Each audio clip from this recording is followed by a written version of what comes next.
আমরা আশা করব আপনারা খেয়াল রাখবেন, আপনার ছেলেটা ফজরের নামাজ পড়া ভালো, নামাজ পড়ার পরে আমাদের ইসলামের নিয়ম কি জানেন? ফজরের নামাজ পড়বে, তুমি নামাজ পড়ার পর তুমি তোমার দিন মজুরের জন্য বা তোমার ক্ষুদা মজুরের জন্য তুমি কর্মে চলে যাও। আমাদের কিন্তু ফজরের পরে ঘুমের কোনো ইসলামের সুযোগ নাই।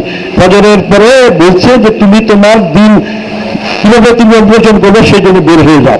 কিন্তু আমরা দেখেছি যে আমরা আমাদের মুসলমান হিসাবে আমাদের অবশ্যই সবাই আমরা নামাজ পড়তেই হবে, এটা কিন্তু কোনো কথা না। কারণ আপনি মুসলমান, মুসলমান মানে আপনার নামাজ পড়তে হবে। আমাদের কিন্তু অনেক কিছু আছে, মুসলমানে আপনি সত্য কথা বলতে হবে, মুসলমান মানে আপনার আমাদের খেয়ানত করতে পারবেন না, মুসলমান মানে আপনার প্রতিবেশীদের অবস্থা থাকা আপনি বেঁচতে যেতে পারবেন না, মুসলমান মানে রক্ত সম্পর্ক ছিন্নকারী বেঁচতে যেতে পারবেন না। অসংখ্য ভালো ভালো কথা আমাদের ধর্মের মধ্যে আছে, আমরা সবগুলো না পারি। মঞ্চে উপবিষ্ট আছেন আজকে জিঞ্জিরা ইউনিয়ন পরিষদের বিভিন্ন পর্যায়ের নেতৃবৃন্দ এবং উপস্থিত আছেন বাংলাদেশ জাতীয়তাবাদী দল বিএনপির ঢাকা দক্ষিণ কেরানীগঞ্জের সম্মানিত সাধারণ সম্পাদক, উপস্থিত আছেন অন্যান্য নেতৃবৃন্দ, উপস্থিত আছেন অত্র ইউনিয়ন পরিষদের সম্মানিত প্রশাসক এবং অ্যাডমিনিস্ট্রেটর অফিসার, আমার সামনে উপবিষ্ট জিঞ্জিরা ইউনিয়ন পরিষদের উপকারভোগী ব্যক্তিবর্গ, আসসালামু আলাইকুম। আসলে আপনারা জানেন যে এই জিয়ার চাল আপনারা যারা পাচ্ছেন আপনাদেরকে স্ক্রুটিনি করে তারপর যাচাই বাছাই পূর্বক যারা আসলে পাওয়ার যোগ্য তাদেরকে সিলেক্ট করে এখানে ইউনিয়ন পরিষদের মাধ্যমে আপনাদের হাতে এই সরকারি জিয়ার চাল আমরা তুলে দিচ্ছি।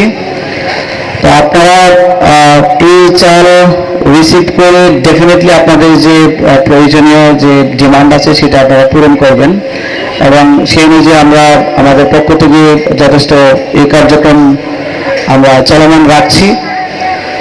এখানে যারা আছেন আপনারা জানেন যে মাননীয় প্রধানমন্ত্রী যারা তারেক রহমান তিনি ফ্যামিলি কার্ড উদ্বোধন করছেন। আমাদের আগামীকালকে একটি প্রোগ্রাম রয়েছে, সেটা পাইলটিং প্রোগ্রাম চলছে। আমাদের পুরো উপজেলায় এই প্রোগ্রামটি শুরু হয়নি, ঢাকার কেরানীগঞ্জে 2টি ইউনিটে এই কার্যক্রম পরিচালিত হচ্ছে।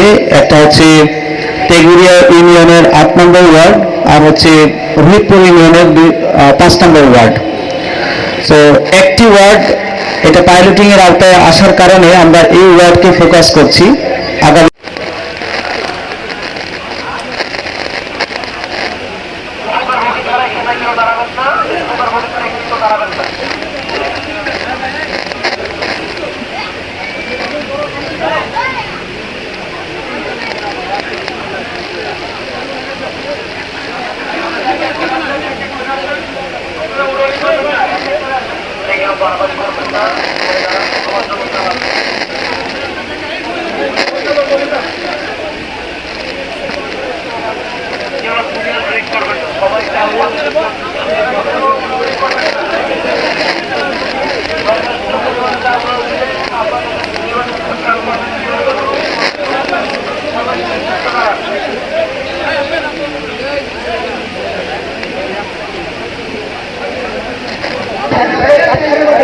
আজকে সভাপতি চাল বিতরণের পরে আপনারা সবাই